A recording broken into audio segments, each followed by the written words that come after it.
In May 2011, 5 engineers at a London exchange published a paper.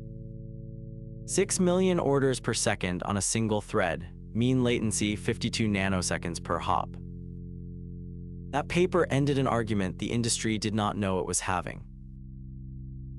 Python was not disqualified. Python was never in the race.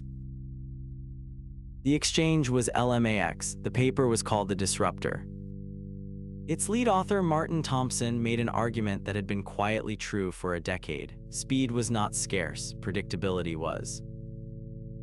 A matching engine that runs at 1 microsecond most of the time but pauses for 1 millisecond twice a second is worse than a matching engine that always runs at 10 microseconds. The first strategy loses money, the second one does not. Jitter is the enemy, not latency. LMAX did not build in C++, they built in Java.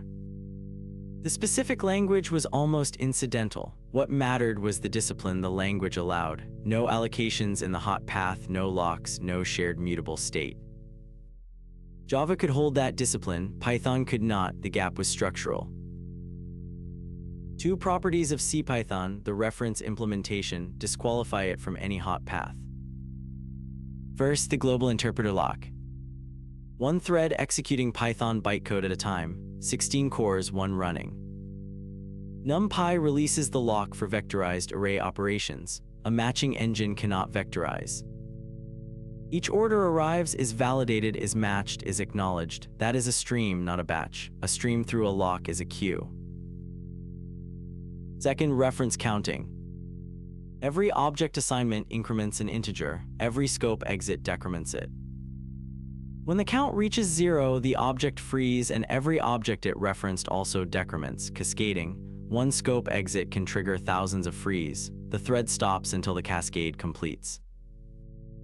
A separate cycle collector runs periodically to break reference loops. Rippling engineers documented multi-second cycle pauses on their Generation 3 collections. Both effects are properties of the language specification, not the runtime, not the platform, not the version. You cannot patch them. The math has no solution. What C++ replaces this with runs on 3 primitives. 1. Pre-allocated memory pools. A matching engine never calls malloc during a trading session. Every order object comes from a fixed size pool sized before market open. No allocations, no fragmentation, no cascading freeze. 2. Cache line alignment.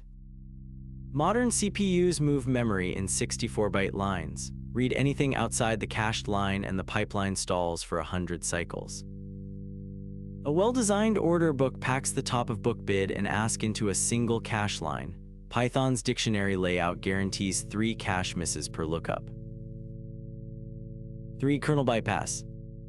The Linux network stack adds 5 to 15 microseconds per packet in context switches and copies. SolarFlare and Mellanox cards run user space drivers. The packet is demod directly into a memory region the application can read without a system call. Sub-microsecond wire to application. The kernel is the enemy, not the network. None of this is available to a Python program, not because no one has tried, because the primitives that make it possible are absent from the language. Python is not exiled from quantitative finance. Python is where the alpha is found. 2 Sigma, Jane Street, Renaissance, Citadel, Jump. Every one of them writes research in Python or a comparable high-level language. Feature engineering, backtesting, model calibration, PNL attribution, portfolio construction, risk analytics. All Python. The boundary sits at exactly 1 line of code, the line where a signal becomes an order. On one side, hours of computation are cheap. On the other side, 100 nanoseconds is expensive. The boundary is a compile step. The researcher writes the strategy in Python. The engineer implements the hot path in C++. The strategy crosses the boundary, the language does not.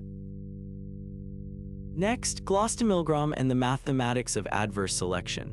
Why market makers must lose money to every informed trader and how they price that loss in advance.